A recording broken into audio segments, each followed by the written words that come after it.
पढ़ेंगे political science का, what is democracy, why is democracy. ठीक है, डेमोक्रेसी के बारे में समझेंगे और डेमोक्रेसी क्यों है उसके बारे में समझेंगे, और गवर्नमेंट का रोल समझेंगे। ठीक है, इस क्लास में। और देखो आपको मैंने बताता हूँ, मैं आपको हिस्ट्री था आपका पहले, ज्योग्राफी था आपका पहले, पॉलिटिकल साइंस है इस बार, और इको है आपका। 4 सब्जेक्ट्स है। ये जो पॉलिटिकल साइंस है वो आपका सिविक्स के तौर पे आया, पॉलिटिकल साइंस। ठीक है, तो पॉलिटिकल साइंस में अगर बात करें तो पॉलिटिकल साइंस में भी वही टाइम टेकन लेता है जितना आपका ज्योग्राफी में लिया था आपका लास्ट क्लास में। लास्ट क्लास की वीडियो अपलोड है, नोट्स भी अपलोड कर दूंगा आज मैं उस क्लास का। तो पहले आज हम ये करेंगे what is democracy, why democracy. ठीक है, पहले बोला है डेमोक्रेसी का मीनिंग क्या होता है। Meaning of democracy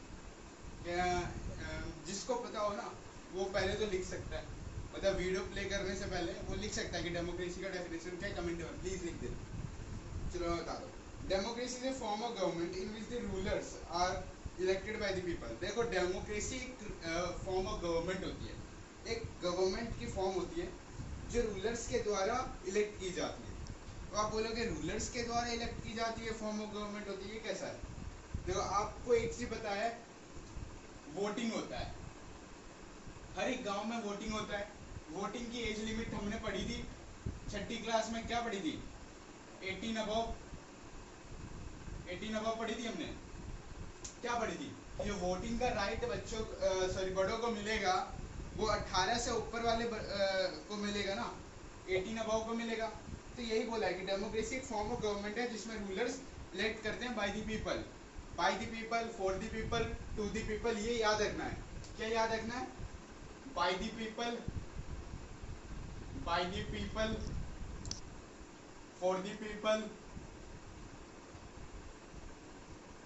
to the people. इसका मतलब है बाय द पीपल, पीपल्स के द्वारा, फॉर द पीपल, पीपल के लिए, पीपल। ठीक है, ओके।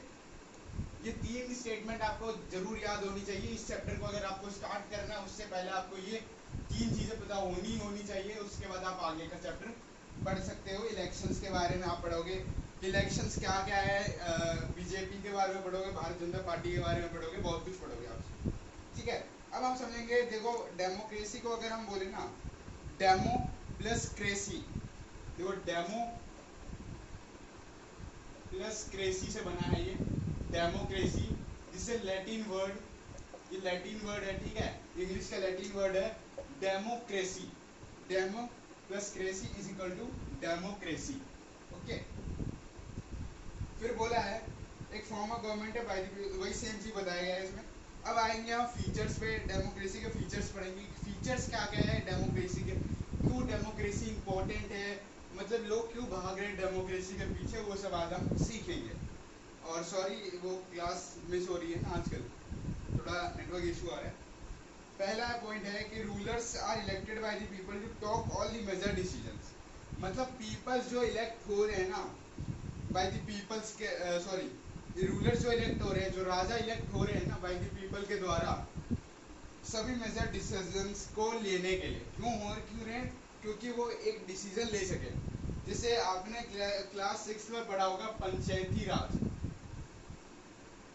पंचायती राज सिस्टम पढ़ा होगा आपने, सिस्टम पढ़ा होगा आपने सिविक्स में, चैप्टर नंबर 3 था आई थिंक आपका, 6th क्लास में पढ़ा था पंचायती राज। पंचायती राज में आप ये बताओ कि जो गांव का सबसे बड़ा सरपंच को हम क्या बोलते हैं, मुखिया बोलते हैं। सबसे बड़ा सरपंच कौन होता है, मुखिया होता है। तो यही बोला है कि rulers elected by the people, जो रूलर्स होते हैं वो इलेक्ट किए जाते हैं पीपल्स के द्वारा। जो सरपंच भी बना है भाई, वो भी तो किसी ने इलेक्ट किया होगा, किसी ने वोट तो दिया होगा ना, तभी तो बना है वो सरपंच, या नहीं चलो भाई मैं सरपंच बनूंगा, मैं बन जाता हूँ, ऐसा तो हुआ नहीं है। कल को अगर देखो प्राइम मिनिस्टर है, पीएम है श्री नरेंद्र मोदी, ठीक है, उनको अगर बनाया गया है तो ऐसे तो नहीं बनाया गया ना कि चलो भाई ये अच्छा बंदा लग रहा है, दिखने में भी अच्छा लग रहा है, इसका ड्रेस वगैरह भी सही लग रहा है, बात विचार भी सही है, चलो इसको पीएम बना देते। नहीं, वो 5 साल में एक बार बनता है। तो इसलिए बनता है बाय वोटिंग के द्वारा बनता है। किसके द्वारा, वोटिंग के द्वारा, वोटिंग के द्वारा बनता है वो। अगर उसका वोट ज्यादा रहा वो बनेगा, अगर दूसरे का वोट ज्यादा रहा तो वो बनेगा। यही सिस्टम है, ठीक है। जो चॉइस है और जो अपॉर्चुनिटी है वो अवेलेबल है सभी पीपल्स के लिए। देखो 18 से अबव पर्सन जो होते हैं ना, उनके पास राइट टू वोट का एक सिस्टम उपलब्ध रहता है कि हाँ उसके पास राइट टू वोट है, वो वोट देने के लायक है, कैपेबल है वो, कि हाँ भाई अगर मुझे देना है किसी को वोट, कल को मुझे बीजेपी को देना है, भारतीय जनता पार्टी को देना है, तो हाँ मैं दे सकता हूँ। क्यों दे सकता हूँ? क्योंकि भाई मैं कैपेबल बन चुका हूँ, क्योंकि मैं 18+ हूँ, ठीक है। अगर वही 18 से नीचे की बात करें, जैसे मैं अभी 15 का हूँ, ठीक है, 15 साल का हूँ, अब जैसे अभी मैं 15 का हूँ, अभी तो मैं वोट नहीं दे सकता ना। जब 18 हो जाऊंगा तब फिर मैं वोट देना स्टार्ट करूंगा। यही सिस्टम है कि वोट कब दिया जाता है, क्या सिस्टम क्या होता है, और वोट देने का जो काम होता है ना, बस मात्र 5 मिनट का काम होता है, ठीक है। फिर बोला है major decision by elected leaders. क्या क्या डिसीजंस लिए गए हैं इलेक्टेड लीडर्स के द्वारा, उसके बारे में इस टॉपिक पे बात करेंगे। बोला इन डेमोक्रेसी जो फाइनल डिसीजन बनाया गया है, power must rest with those people who are elected. मतलब डेमोक्रेसी में जो फाइनल डिसीजन बनाया गया है, पावर जो बनाया गया है, उसको लिया गया है with those people who are elected, जो पीपल इलेक्टेड है उनके लिए, ठीक है। फिर बोले जो फीचर्स है उसको एनालाइज किया गया through the example of general Musharraf rule of Pakistan from 1999। अब जनरल के मुशर्रफ है, ठीक है, जनरल मुशर्रफ जिन्होंने रूल किया है पाकिस्तान पे, पाकिस्तान के मुशर्रफ है ये, ठीक है। ये 1999 से आज तक पीएम बनते हुए आ रहे हैं, ओके। इन पाकिस्तान जनरल परवेज मुशर्रफ, इसका पूरा नाम है, लीड ए मिलिट्री रिजाइम इन अक्टूबर 1999। मतलब बोल रहा है कि पाकिस्तान में जनरल परवेज मुशर्रफ जो है उन्होंने लीड किया मिलिट्री रिजाइम को अक्टूबर 1999 में, ठीक है। ओवर 2000 लेकर चलो, ठीक है। इन 2000 he overthrew a democratically elected government and declared himself the chief executive of the country। फिर उन्होंने क्या किया, उन्होंने खुद को एज ए डेमोक्रेटिकली इलेक्शंस के थ्रू उन्होंने खुद को क्या इलेक्ट कर दिया गया, एज ए गवर्नमेंट के द्वारा एक chief executive of the country declare कर दिया गया उन्हें, ठीक है। लेटर ही चेंज डिजाइजेशन, मतलब फिर उन्होंने क्या कर दिया, अपना जो पोस्ट था पीएम का, उससे वो चेंज हो करके वो क्या बन गए, प्रेसिडेंट, ठीक है। पीएम से वो प्रेसिडेंट बन गए, उन्होंने अपना पोस्ट चेंज कर दिया। फिर 2002 में उन्होंने रिकॉग्नाइज किया रेफरेंडम इन दी कंट्री में, और उन्होंने ग्रांटेड किया 5 साल का extension according to Pakistani media के अकॉर्डिंग और ह्यूमन राइट्स के अकॉर्डिंग, राइट्स ऑर्गेनाइजेशन के अकॉर्डिंग। जो रेफरेंडम्स है वो बेस्ड है मेल प्रैक्टिस और फ्रॉड्स में, ठीक है। तो किसमें बेस्ड है, मेल प्रैक्टिस और फ्रॉड में। अगस्त 2002 में क्या हुआ, एक मुशर्रफ जो था उन्होंने एक इशू किया जिसका नाम था लीगल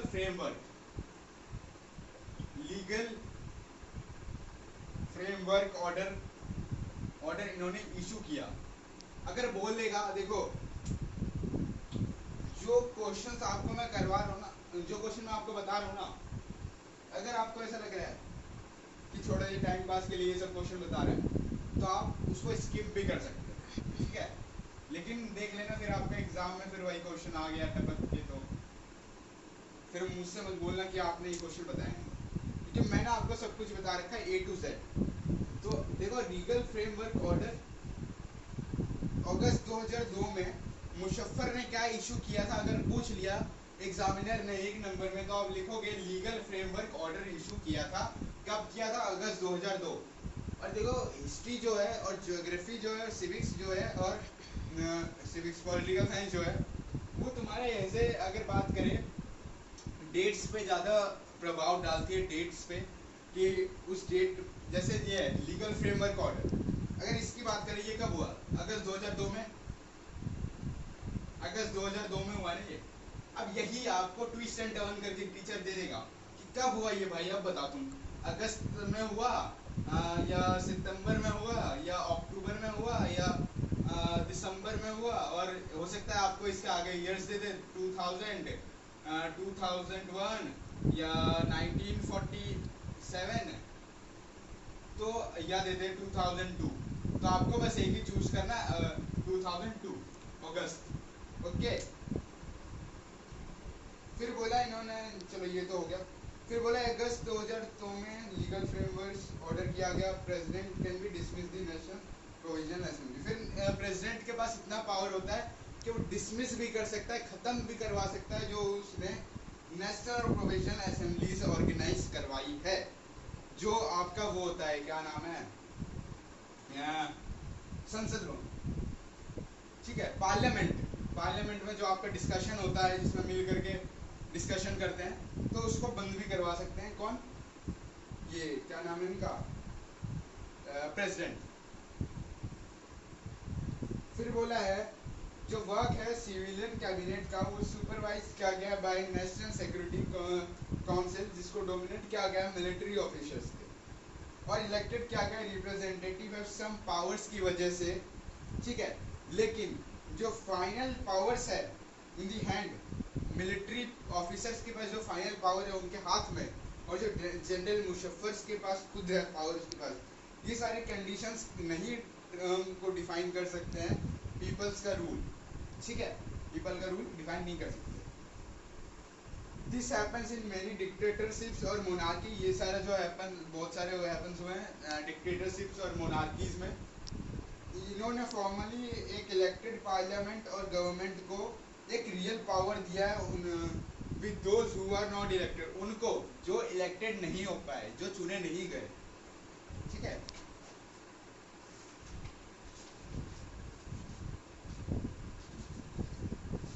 बस ये देखो 2 पेज और एक ये पेज, इसका चैप्टर खत्म। अब एक है free and fair electoral, free and fair Electral,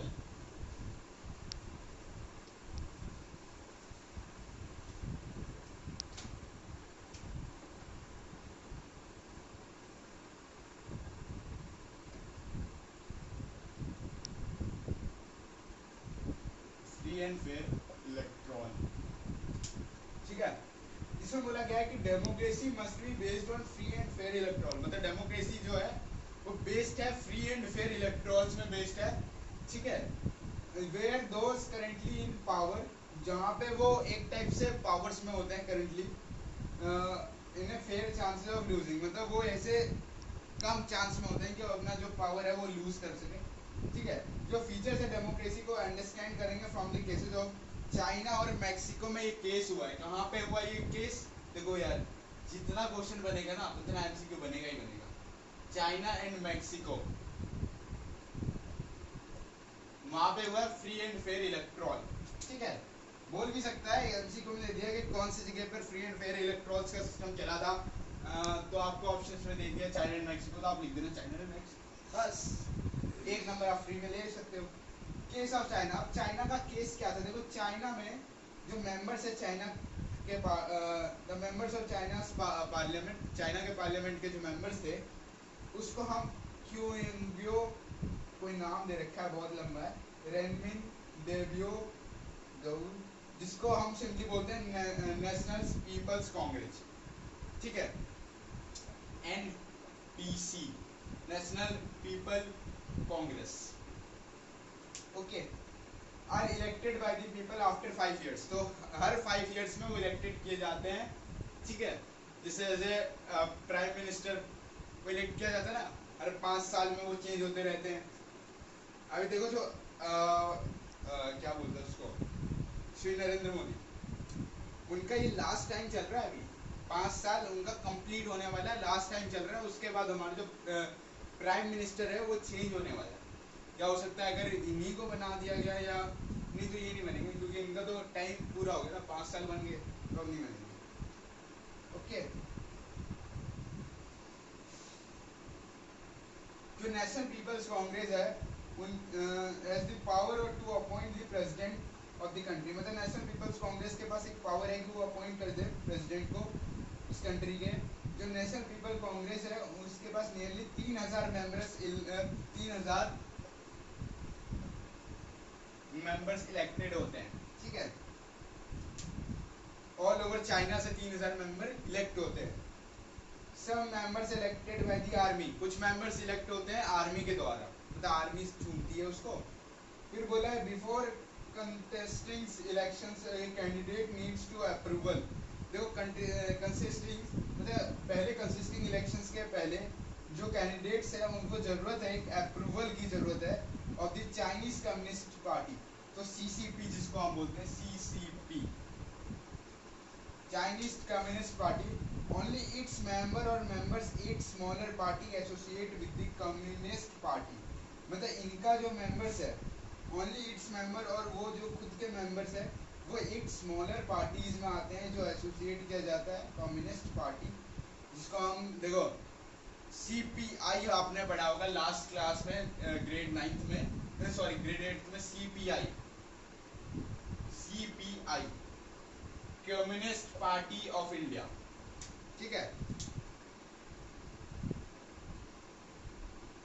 ये देखो आपका एक तो ये सब जो टॉपिक दे रखा है ना आपके बुक में अच्छा दे रखा है। तो देखो आप क्या बोला है कि जो कम्युनिस्ट पार्टी वो अलाउ करती है कौन से इलेक्शंस में जो हेल्ड होता है 2002 में हेल्ड हुआ था और 3 में भी हेल्ड हुआ था, ठीक है। जो गवर्नमेंट है वो हमेशा फॉर्म करती है बाय द कम्युनिस्ट पार्टी के द्वारा फॉर्म करती है। अब आता है मैक्सिको में एक केस होता है, उसके बारे में मैक्सिको के केस के बारे में हम पढ़ेंगे। देखो मैक्सिको एक बनी एक इंडिपेंडेंट, मैक्सिको इंडिपेंडेंट कब बनी? 1930 में बनी, सोच रहे हो 1930 में बनी, मतलब 17 साल पहले हमसे। हम 1947 और 1930 में, okay.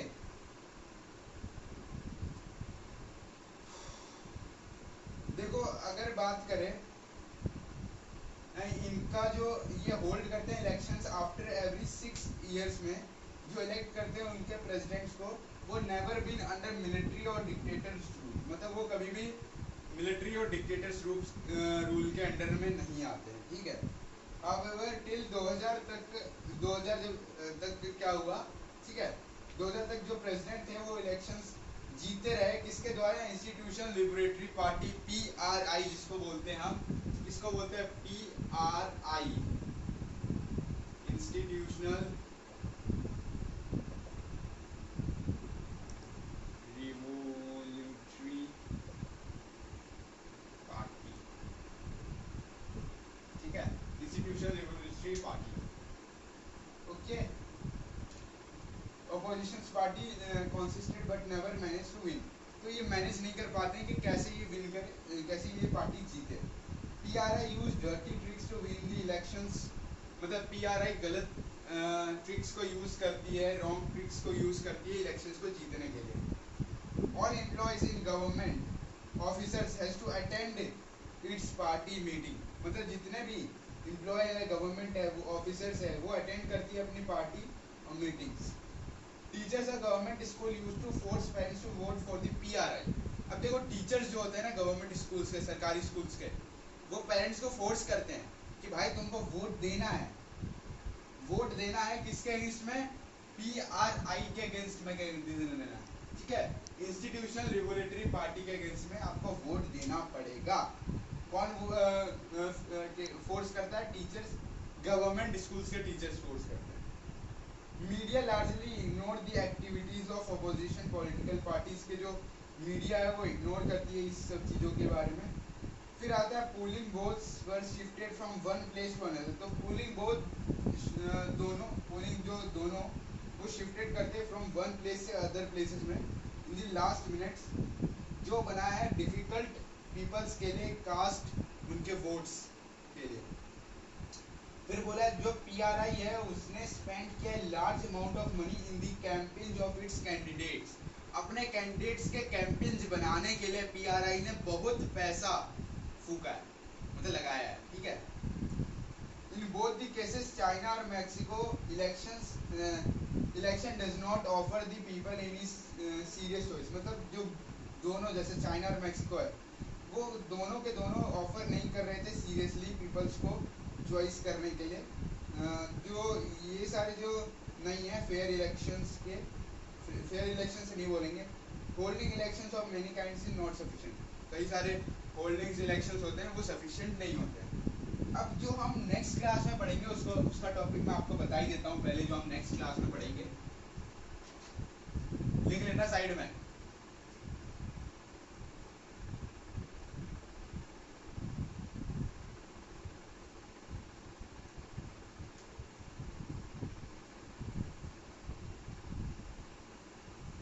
One person one vote one value, one person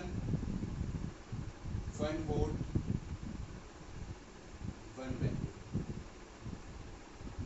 one person one vote one value का मतलब होता है एक पर्सन एक वोट, और उसका जो वोट है वो बहुत वैल्यू करता है। उसके बारे में हम क्या करेंगे, नेक्स्ट क्लास के टॉपिक है ये हमारा, नेक्स्ट क्लास में हम उसको डिस्कस करेंगे। तो thank you, see you in next class.